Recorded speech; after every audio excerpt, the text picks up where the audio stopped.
series starring Lucille Ball with Richard Denning as Liz and George Cooper. Two people who live together and like it.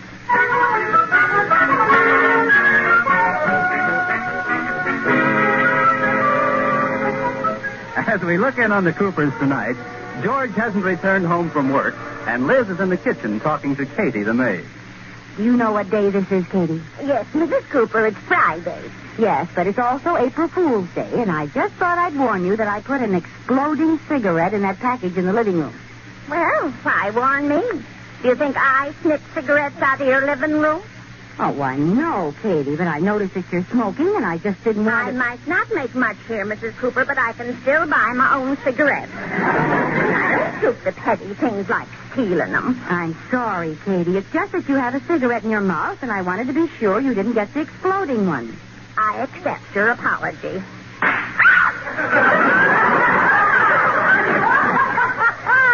Oh, never mind the laughing, Mrs. Cooper. Help me find my upper place. Oh, there's one joke gone bluey. Well, this trick won't miss. Well, what are you doing, Mrs. Cooper? Kissing the handkerchief? Yeah, I want to smear it all up good with lipstick and slip it in George's pocket. I don't get it. Don't you see? I'll make some excuse and get him to take out his handkerchief, and then I'll just step back and let him try to explain the lipstick on it. Oh, Mrs. Cooper, that's an awful thing to do to anybody. Yeah, it's a dirty, sneaky thing to do, and I'm glad I thought of it. How are you going to plant it on him? You're going to help me. Now, when he comes in, I'll stop him in the hall, and you reach out to the kitchen door and put the handkerchief in his overcoat pocket. Oh, I feel like one of those, what do they call pickpockets? A regular drip. That's dip. Now get ready, Katie. You'll be home any minute. Here's the handkerchief.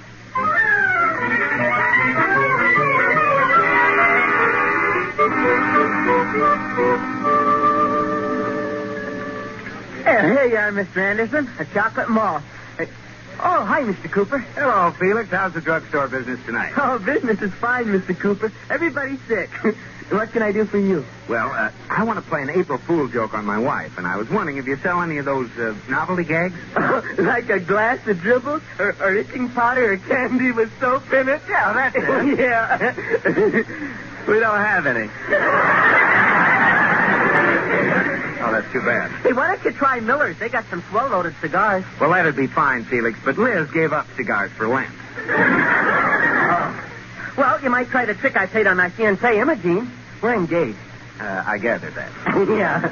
Anyway, I told her I'd lost my job and didn't have any money. That's just a joke.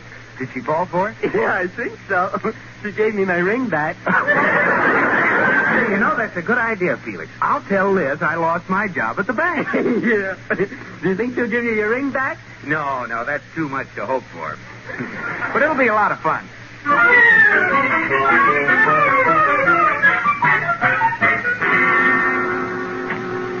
Oh, here comes George now, Katie. Don't forget the handkerchief. That you, George? Yes, dear.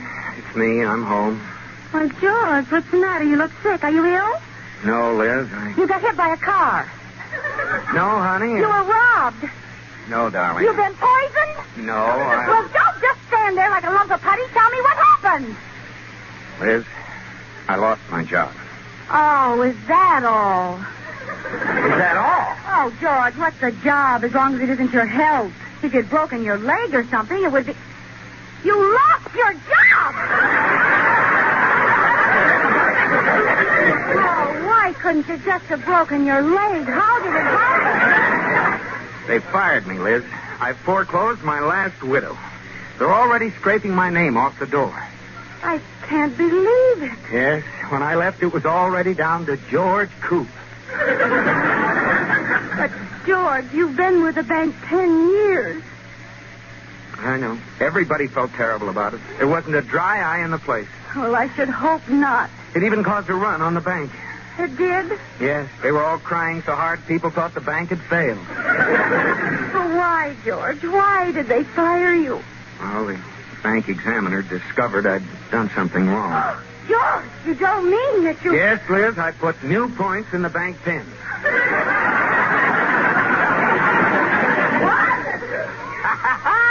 April Fool! You course not. Boy, did you fall for that. George Cooper, that was a dirty trick.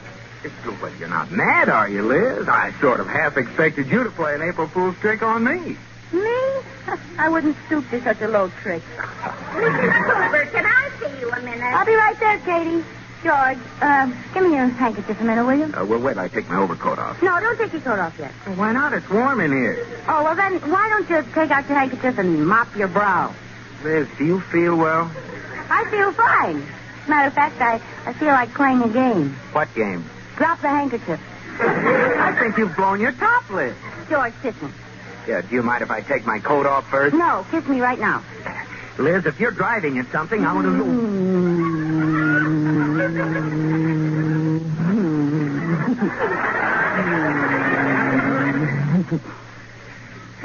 Now I've got to take my coat off. Oh, look, I got lipstick on you. Give me your handkerchief, darling. No, never mind. I'll take it off for the cleaning. Oh, give me your handkerchief. There's one sticking out of your coat pocket. Well, that's funny. I never carry a handkerchief there. Let's have it. I don't know how this got in my...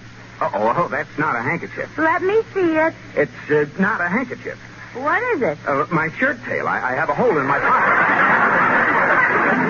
This is your shirt tail. How can you hold it behind your back like that? It isn't easy. Let me see that, George. Why, it is a handkerchief. And it's got lipstick on it. No, it hasn't, Liz. Honest. That's not lipstick. Then what is it? Well, the truth is I had a nosebleed today. Oh, you did? Yeah, that's it. I had a nosebleed. Your blood type seems to be tan G. Well, Liz, I might as well tell you the truth. Don't strain yourself. Mrs. Cooper, come here a minute, will you? Just a minute, Katie. Well, George, have you thought of a good truth yet? Yes. I mean, this is the way it happened. You know Miss Johnson, that homely, old maid secretary down at the bank? Yes. Well, I accidentally bumped into her, and some of her lipstick got on my cheek. She doesn't even come up to your shoulder. What was she doing, walking on stilts? Well, no. You don't really expect me to believe that, do you? All right. I'll tell you the truth. I haven't the slightest idea where that lipstick came from. You think what you want to. I don't care to discuss it anymore. What are you laughing at? April Fool! What are you talking about? That's my lipstick. I put some of it on your handkerchief and I planted it on you. Well, you didn't fool me. I knew it all the time. Oh, George. Oh, George, you were so funny. Now we're even. Oh, husbands are so silly. They have such guilty consciences. Don't you know I'd trust you, George, no matter how bad things look. Oh, thank you, darling. Mrs. Cooper. Oh, I forgot. Come in, Katie. I'll be right back, darling. What do you want, Katie? It's about your April Fool joke, Mrs. Cooper. Oh, it worked beautifully. You should have seen George's face. You mean you've already done it? Yes, why? Well, how could you? I didn't put the Katie! What are you trying to tell me? Well, he didn't stand close enough to the door. I couldn't slip the handkerchief in his pocket. Oh, no, Katie. I've still got it. Here it is. What are you doing, honey? Come on into the living room and talk to me, baby. Don't baby me, you monster. All right, George. How did the lipstick get on that other handkerchief? I don't know. I thought you said you trusted me, Liz. I did, and look what happened. I thought it was a scream when I had one handkerchief with lipstick on it. Two of them ought to give you a real laugh.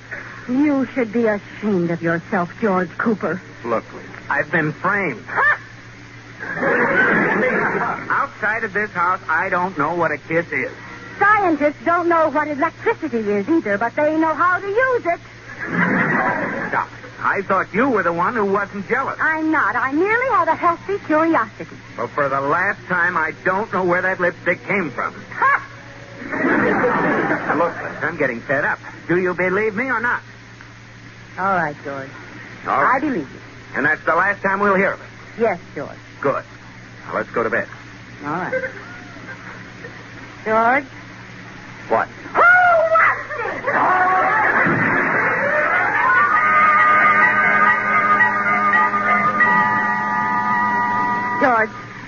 George, wake up. What's the matter? Was it the blonde cashier at the bank? Liz, this is the third time you've waked me up. Now cut it out. Was it Anita Allen, Elaine Abbott, Dora Alberg, the A1 Cleaning Company? No, couldn't be them. Where are you getting those names? Out of the phone book. I'm going to find out who it was if I have to go through the whole book. I'll go to sleep.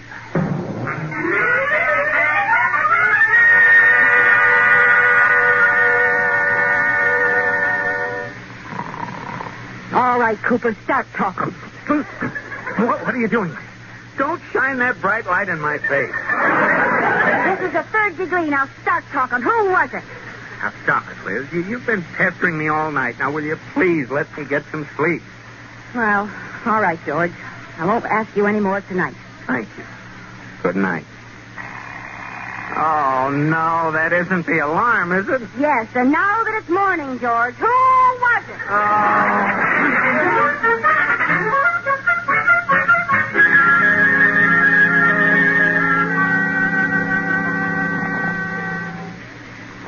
Hey, George. George, wake up. I tell you, I don't know where the lipstick came from. What are you talking about, George? You went to sleep right at your desk. Huh? Oh, hi, Joe. I didn't get any sleep last night. Liz found a handkerchief in my pocket with lipstick on it. Oh, George, you sly devil, you. I have no idea where it came from. Hey, George, this is Joe, not Liz. I'm telling you the truth. Oh, it's a shame. Shame. Yeah. As long as you got arrested, it's too bad you didn't get to enjoy the crime. Very fun. Oh, don't worry, George. Uncle Joe's got a great idea. I'll call Liz and tell her I planted the handkerchief on you for an April Fool's joke. Now you're talking sense. And it's all settled. I'll call right after you get home tonight, and the minute she hangs up, she'll fall into your arms. Good. Oh, say, I almost forgot what I came in here for. Atterbury wants to see you in his office. Yeah, all right. Don't forget to call tonight. I won't. Did you send for me, Mr. Atterbury? Yes. Come in, George boy. Understand you had a little trouble at home last night. Well, yes, but how'd you hear about it? Well, things get around. Oh, you devil, you. Oh, not you, too. I have no idea who put that lipstick on my handkerchief. Of course not. Who was she, boy? I said I don't know. But if I find the moron who put that handkerchief in my pocket, I'll punch him right in the nose. Oh, I don't think you would. Not much I wouldn't. Well, here's my nose. Start punching. Are you the moron? I mean, did you do it? April Fool! Oh, it worked better than I thought. Well, I should say it did. Liz is furious with me. No. She kept me up all night quizzing. Yeah? Well, frankly, Mr. Atterbury, I don't think it was funny. If you want to see me on business, I'll be in my office. Oh, goodbye. Don't go away, mad boy. Oh, that poor guy. I'll do something to straighten it out for him.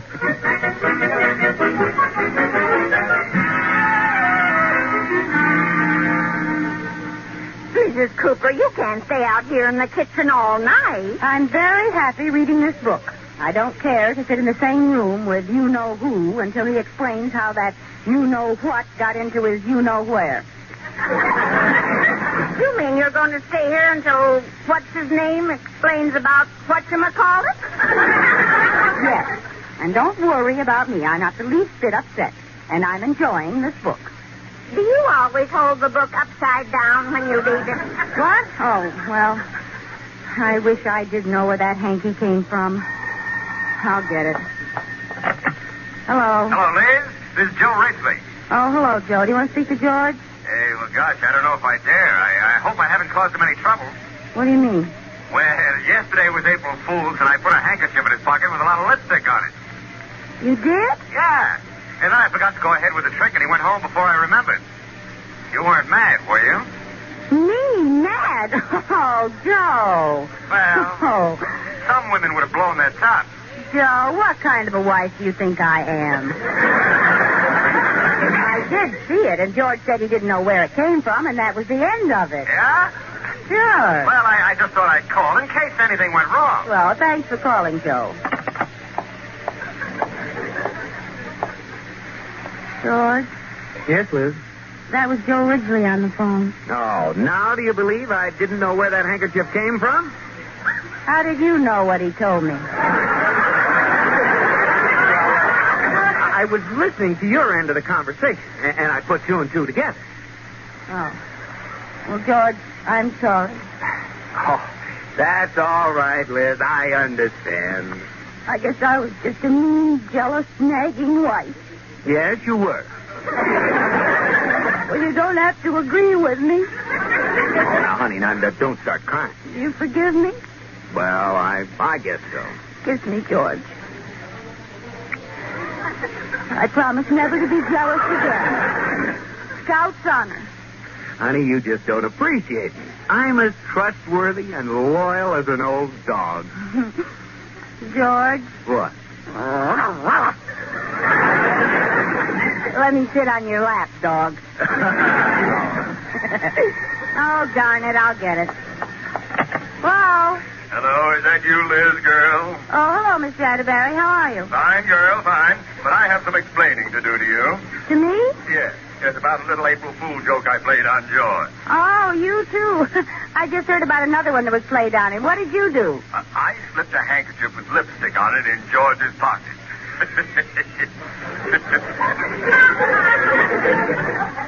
Liz? Are you there? I'm here, all right. Didn't you notice anything unusual when you put the handkerchief in George's pocket? Like what? Like finding you were shaking hands with Joe Ridgely? I don't know what you mean. I just wanted to be sure you understood, Liz. Oh, I understand perfectly. Oh, then everything's all right. Everything is just ginger peachy. Good. Joe Ridgely said he put the handkerchief in your pocket. Now Mr. Atterbury comes up with the same story. Which story do you want me to believe? What now, Liz? Which friend has the phony? Liz, I can explain.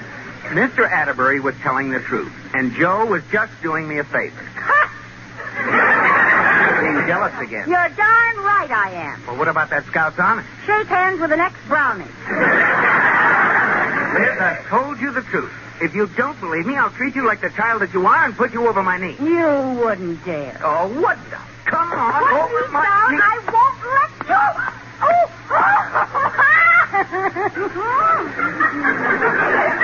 Well, you're just crying because I hurt your pride. And that isn't all. Gee, that hurt. I never got spanked that much when I was little. Well, when you were little, there wasn't that much to spank. First you smooch other women, then you beat me, and now you say I'm a big fat cow. You're a big fat cow. See, you admit it. Well, George, if that's the way you're going to act, there isn't room for both of us under this roof. I'm leaving.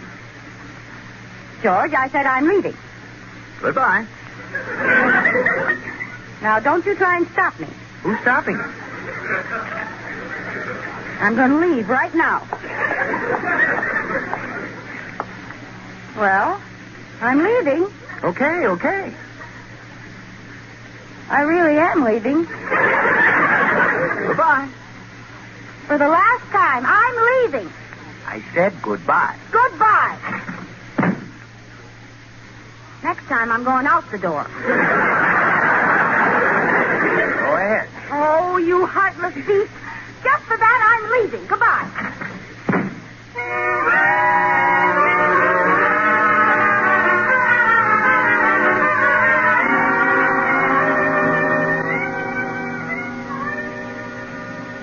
Go ahead. Give me another one. And this time, make it a double. I'm going to drown my sorrows. But Mrs. Cooper, that's your third lemon Coke. I know, Felix. I don't care what happens to me. Felix, men are beasts. Yeah, I guess we are. And George Cooper's the biggest beast of all. I always thought he was a great guy. To you, yes. But to me, he's cruel and nasty. Gee whiz. And I've left him forever. Gee whiz. Do you know what he did, Felix? He beat me. Gee whiz. I had a feeling you'd say that. Liz, there you are. Gee whiz, I've been looking all over for you. Don't speak to her, you cad. What? Liz, I didn't think you were serious about leaving. Come on home.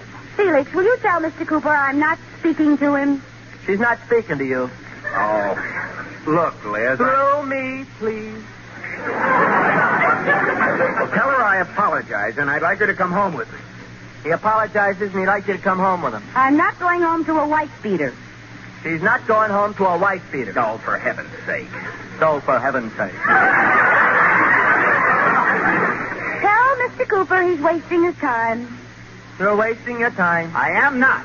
He is not. I refuse to continue this exchange of banalities, and I will consider it a favor if he will remove his person from this vicinity. I refuse to... You care for a malt, Mr. Cooper?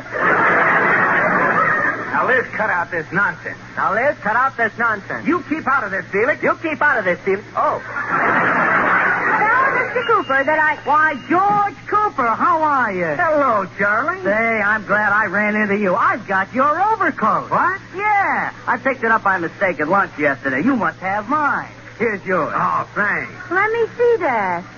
Oh, George, it is your coat. I hope you didn't look in the pockets of my coat. I had a heavy date the night before.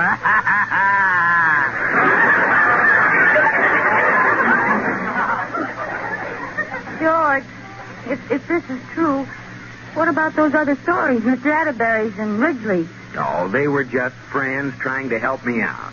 Oh, George, I'm awfully sorry. Well, you should be. I'll bring your coat down to the bank tomorrow, Charlie. all right, George. Oh, give me a Coke, son. George, will you take me with you, please?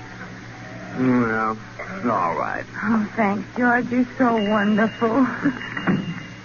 Gee whiz. I'm sure glad they made up. They're swell people, aren't they? I don't know. I never saw them before. You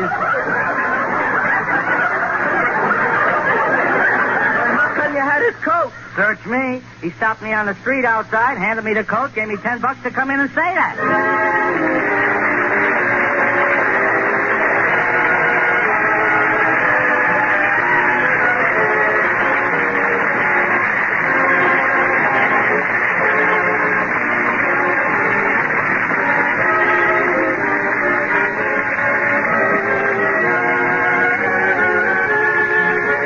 My Favorite Husband has been presented through the worldwide facilities of the United States Armed Forces Radio and Television Service.